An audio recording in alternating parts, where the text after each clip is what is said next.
माने विद्यान शाना, welcome to our YouTube channel. तो लास्ट सेशन में हमने कंप्लीट किया था फ्यूचर इंडेफिनिट और फ्यूचर कंटीन्यूअस को। तो आज हम कंप्लीट करेंगे फ्यूचर परफेक्ट और फ्यूचर परफेक्ट को। तो आज के सेशन में हमारे 10th चैप्टर कंप्लीट हो जाएगा। उसके बाद हम प्रैक्टिस सेशन लेके चलेंगे जिसमें हम ये बताएंगे कि टेंस के स्ट्रक्चर को यूज कैसे करना है। ठीक, तो चलो क्लास में चलते हैं। आज का पॉइंट होगा हमारा फ्यूचर का परफेक्ट और फ्यूचर परफेक्ट कंटीन्यूअस।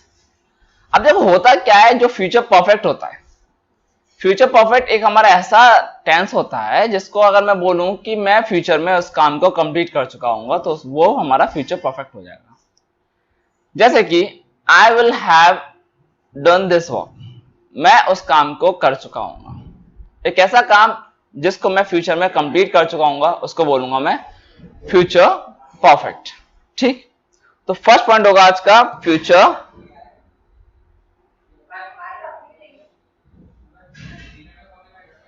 परफेक्ट। अब देखो फ्यूचर परफेक्ट में हमारा फर्स्ट पॉइंट होता है अफर्मेटिव।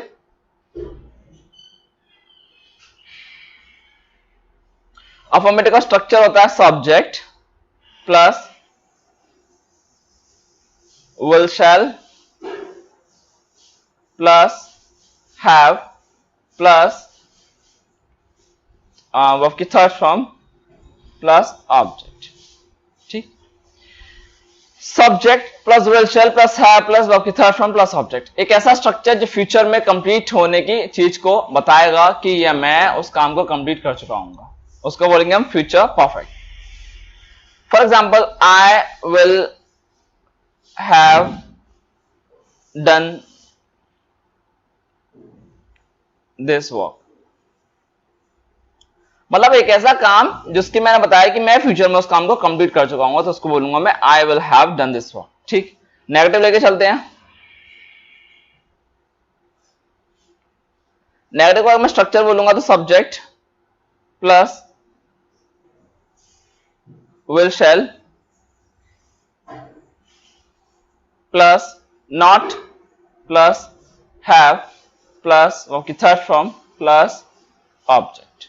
ठीक, subject will shall not have verb की थर्ड फॉर्म प्लस ऑब्जेक्ट। देखो हैव इसमें पार्टिकल होता है, मैं जैसे कि लास्ट में बताया था मैंने, उसमें बी होता था, इसमें हैव होता है। ठीक, हेल्पिंग वर्ब हमारी विल शैल हो गया, मेन वर्ब हमारी वर्ब की थर्ड फॉर्म हो गई, इसके बीच में हमारा नॉट का यूज करते हैं। ठीक, subject plus will shall plus not plus verb की third form plus not plus have plus verb की थर्ड फॉर्म प्लस ऑब्जेक्ट। ठीक, ये हमारा स्ट्रक्चर हो गया फ्यूचर परफेक्ट का नेगेटिव।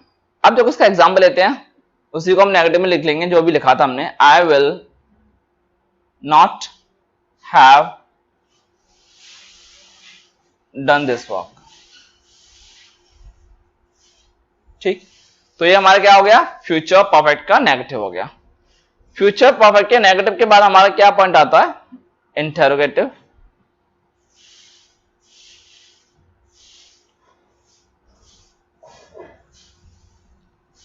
इंटेरोगेटिव में तो हमारे टू पार्ट्स होते हैं, एक होता है हमारा क्लोज एंडेड, एक होता है हमारा ओपन एंडेड। अब देखो जो क्लोज एंडेड होता है, जैसे कि मैं आपको बता चुका हूं, जो क्लोज एंडेड होता है वो हमेशा एक हेल्पिंग वर्ब से स्टार्ट होता है और फ्यूचर में हमारी हेल्पिंग वर्ब विल शैल होती है।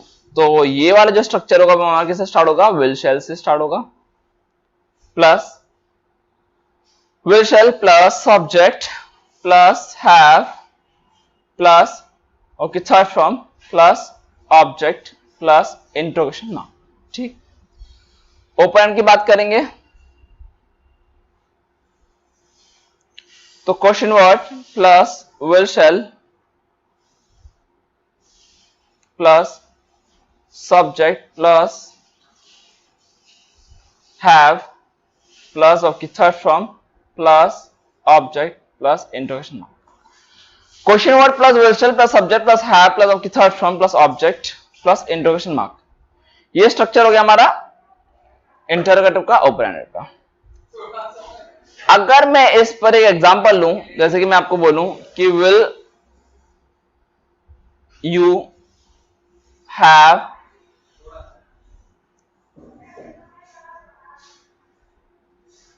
completed your work,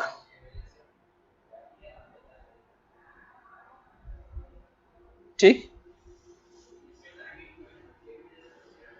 will you have completed your work, तो मैं अगर मैं पूछूंगा कि क्या उस टाइम पर तुम अपने काम को कंप्लीट कर चुके होगे या नहीं, तो इसका आंसर आप किस में दोगे, यस और नो में दोगे। ठीक, यस या फिर नो में दोगे। तो इसको बोलेंगे हम फ्यूचर परफेक्ट का इंटरोगेटिव का क्लोज एंडेड। इसका अगर हम एग्जांपल लें, जैसे कि what will you have completed.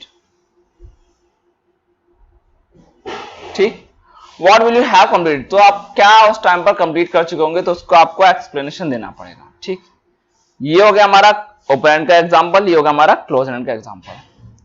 Affirmative में समझा था हमने कि अफर्मेटिव हमारा पॉजिटिव होता है, इसका स्ट्रक्चर था subject plus will shall plus have plus आपकी थर्ड फॉर्म प्लस ऑब्जेक्ट। ठीक, negative subject plus will shall plus not plus have plus आपकी third form plus object. Interrogative will shall plus subject plus have plus आपके third form plus object plus interrogation mark. Open का structure था हमारा question word plus will shall plus subject plus have plus आपके third form plus object plus interrogation mark. ठीक, तो यहां पे हमारा फ्यूचर परफेक्ट कंप्लीट होगा। अब हम स्टार्ट करेंगे फ्यूचर परफेक्ट कंटीन्यूअस को। Future perfect continuous,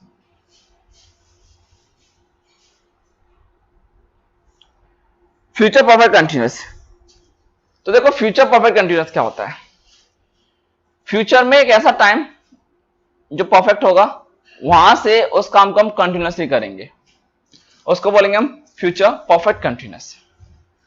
for example अगर मैं आपको बताऊं कि पहले जब हम परफेक्ट कंटिन्यूअस को लेके चलते थे प्रेजेंट या पास्ट में, तो उसमें हम सिंस या फिर फॉर का यूज करते थे प्लस टाइम, मतलब जो भी टाइम दिया होगा। ठीक, पर इसमें ऐसा नहीं होता है, इसमें सिंस का यूज नहीं करता, इसमें हम फ्रॉम का यूज किया जाता है। फ्रॉम 2025, फ्रॉम 2030 या फिर फ्रॉम 2025। ठीक, तो पहला हम पॉइंट लेंगे अफर्मेटिव, पहले उसका स्ट्रक्चर समझेंगे, फिर हम यूज करेंगे फ्रॉम को। अफर्मेटिव का स्ट्रक्चर होता है इसमें subject plus will shall plus have plus been plus आपकी first form plus ING plus object plus from या फिर फॉर प्लस टाइम। देखो इसका स्ट्रक्चर कितना बड़ा है, subject plus will shall plus have plus been plus आपकी first form plus ING plus object plus from या फिर फॉर प्लस टाइम। देखो इसमें हम सिंस का यूज इसलिए नहीं करते क्योंकि ये एक फ्यूचर की ऐसी कंडीशन है जिसमें हम उस काम को कर रहे होंगे, तो जहां से मतलब जिस टाइम से हम उस काम को कर रहे होंगे इसलिए हम उसको फ्रॉम का यूज करते हैं, इसमें हम सिंस का यूज नहीं करते। फॉर एग्जाम्पल अगर मैं आपको बताऊं कि आई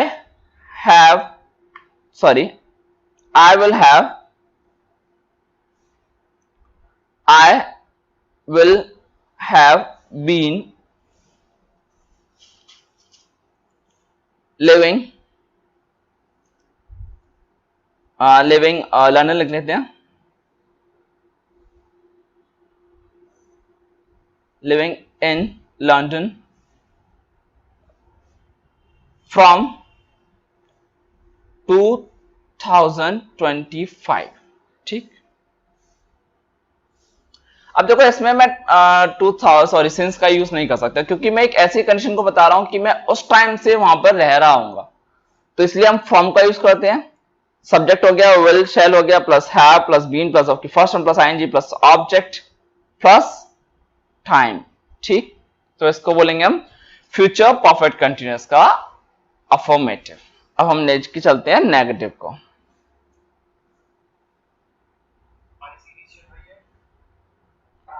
अब देखो नेगेटिव का स्ट्रक्चर क्या होगा, subject plus will shall plus, negative का स्ट्रक्चर होगा subject plus will shall plus not plus have plus been plus आपकी first form plus ING plus object plus या फिर फ्रॉम या फिर फॉर प्लस टाइम। ठीक, सब्जेक्ट हो गया, विल शैल हो गया, plus not plus have plus been plus आपकी first one plus ING plus object plus from हर या फिर टाइम। ठीक, ये हमारा स्ट्रक्चर हो गया नेगेटिव को। अभी हमने जो स्ट्रक्चर लिखा था फॉर्मेटिव का, उसमें हमने एग्जांपल लिया था, उसी को हम नेगेटिव में कन्वर्ट करते हैं। I will not have been living in London from 2025। ठीक, तो ये एग्जांपल हमारा किसका हो गया, नेगेटिव का हो गया। अफर्मेटिव समझ लिया हमने, नेगेटिव समझ लिया। अब हम लेके चलते हैं इंटरोगेटिव को। थर्ड पॉइंट आता है हमारा इंटरोगेटिव।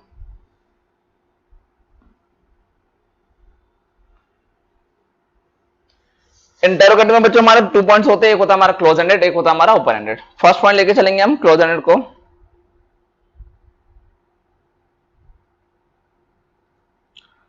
क्लोज एंडेड स्ट्रक्चर होगा हमारा, पहले आएगा विल शैल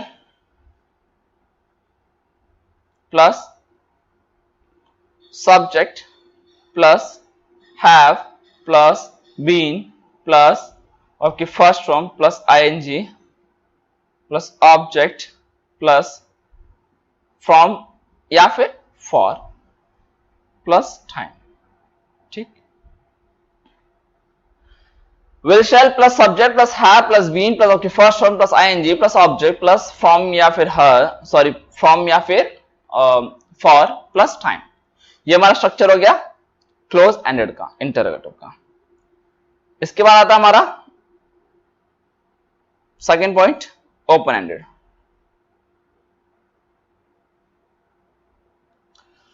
ओपन एंड का स्ट्रक्चर हमेशा कैसे स्टार्ट होता है, क्यूडब्ल्यू से स्टार्ट होता है, तो ये भी हमारे कैसे स्टार्ट होगा, क्यूडब्ल्यू से स्टार्ट होगा। Plus will shall plus subject plus have plus been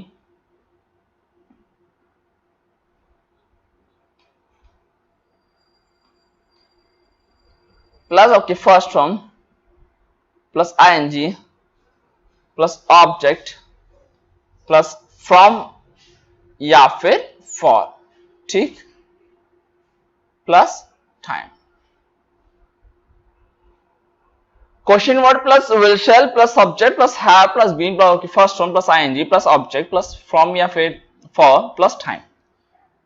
तो ये हमारा किसका हो जाएगा, इनमें हम इंटरोगेशन मार्क का भी यूज करते हैं, क्लोज एंडेड और ओपन एंडेड में। ठीक, तो ये हमारे एक्सटर्नल होते हैं, ये हमारे सिर्फ क्लोज एंडेड ओपन एंड में आते हैं, मतलब इंटरोगेटिव के अंदर ही आते हैं, ये जो क्वेश्चन मार्क्स होते हैं। ठीक, आज का सेशन हमारा यहीं पे कंप्लीट होगा।